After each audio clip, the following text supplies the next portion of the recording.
বর্ণাঢ্য আয়োজনে রাজশাহী মেট্রোপলিটন পুলিশের 34তম প্রতিষ্ঠা বার্ষিকী পালিত হয়েছে। নিরাপদ মহানগর, শান্তির বার্তা, শৃঙ্খলা ও সেবায় আরএমপির অগ্রযাত্রা এই স্লোগানকে সামনে রেখে বর্ণাঢ্য শোভাযাত্রা ও নানা আয়োজনের মধ্য দিয়ে আরএমপির 34তম প্রতিষ্ঠা বার্ষিকী পালিত হয়।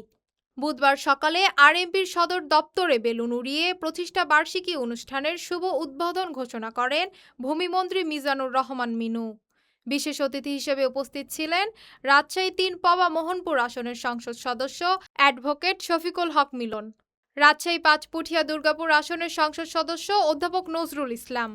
উদ্বোধনী অনুষ্ঠানে আরএমপির কমিশনার মোহাম্মদ ফয়জুল কবিরের সভাপতিত্বে অন্যান্যদের মধ্যে উপস্থিত ছিলেন রাজশাহী বিশ্ববিদ্যালয়ের উপাচার্য professor doctor Faridul Islam, Rajshahi city কর্পোরেশনের প্রশাসক মাহফুজুর রহমান রিটন, জেলা পরিষদের প্রশাসক বীর মুক্তিযোদ্ধা অ্যাডভোকেট এরশাদ আলী ঈশা, রাজশাহী উন্নয়ন কর্তৃপক্ষ আরডি এর চেয়ারম্যান আবুল কালাম আজাদ সুইট সহ নগরীর শীর্ষ স্থানীয় রাজনৈতিক ও গণ্যমান্য ব্যক্তিবর্গ।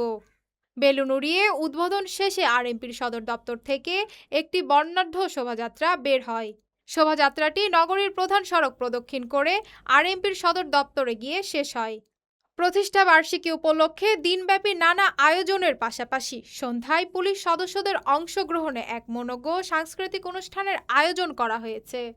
Sadia Tabassum, daily citizen voice.